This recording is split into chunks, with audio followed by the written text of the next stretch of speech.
যে স্বৈরাচারকে বাংলাদেশের মানুষ কিছুদিন আগে বিতাড়িত করেছে, সেই স্বৈরাচারের পুনর্জাগরণ প্রতিহত করতে আমরা প্রতিজ্ঞাবদ্ধ, আপনাদেরই মতন।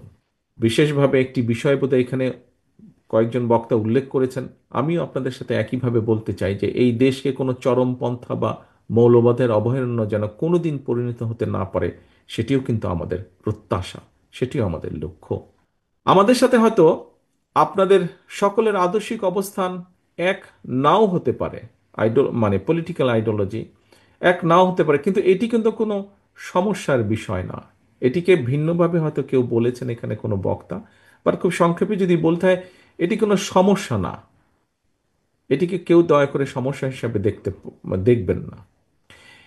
বিষয় হচ্ছে যে এই দেশের সার্বভৌমত্বের প্রতি আমাদের অবিচল আস্থা প্রকাশের জায়গায় কিন্তু আমরা সকলে এক এক এটা কিন্তু সকলের মধ্যে কমন আমাদের। সম্মানিত উপস্থিতিবৃন্দ, এদেশের মালিকানার একমাত্র দাবিদার এই দেশের সকল নাগরিক।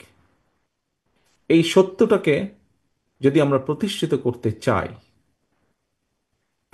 করতে চাই, তাহলে মানুষের ভোটাধিকারের প্রশ্নে গণতন্ত্র প্রতিষ্ঠার জন্য বাক স্বাধীনতার পক্ষে একটা অবাধ, সুষ্ঠু সুষ্ঠু নির্বাচনের পক্ষে আমাদের সকলকে ঐক্যবদ্ধ হতে হবে। অর্থাৎ একটি অ্যাকাউন্টেবল অবস্থা দেশে তৈরি করা একান্তই প্রয়োজন। এবং আমরা যদি সেটি করতে সক্ষম হই, এখানে আপনারা আপনাদের কবি সাহিত্যিকবৃন্দ, আপনারা যারা বক্তব্য রেখেছেন, আপনাদের বক্তব্যে যারা আপনারা লেখার স্বাধীনতার কথা বলেছেন, মত প্রকাশের স্বাধীনতার কথা বলেছেন, আপনার মতপার্থক্য তুলে ধরার কথা বলেছেন, সমালোচনার কথা বলেছেন, আমরা সেই অধিকারগুলোকে প্রতিষ্ঠিত করতে পারি যদি আমরা একটি অ্যাকাউন্টেবল রাষ্ট্র ব্যবস্থা গড়ে তুলতে সক্ষম হই। এবং সেটি একমাত্র করা সম্ভব মানুষের ভোটের অধিকার রক্ষার মাধ্যমে।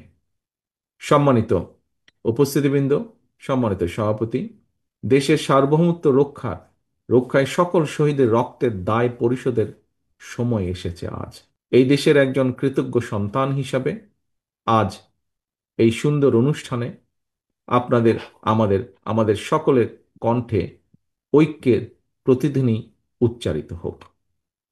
সকলের সুস্বাস্থ্য কামনা করে একটি প্রত্যাশিত বাংলাদেশ, বাংলাদেশের জনগণের একটি প্রত্যাশিত বাংলাদেশ গড়ার আকাঙ্ক্ষা ব্যক্ত করে আপনাদের সকলের সহযোগিতা কামনা করে আমার বক্তব্য শেষ করছি। আল্লাহ হাফেজ। বাংলাদেশ জিন্দাবাদ। বাংলাদেশ জাতীয়তাবাদী দল জিন্দাবাদ।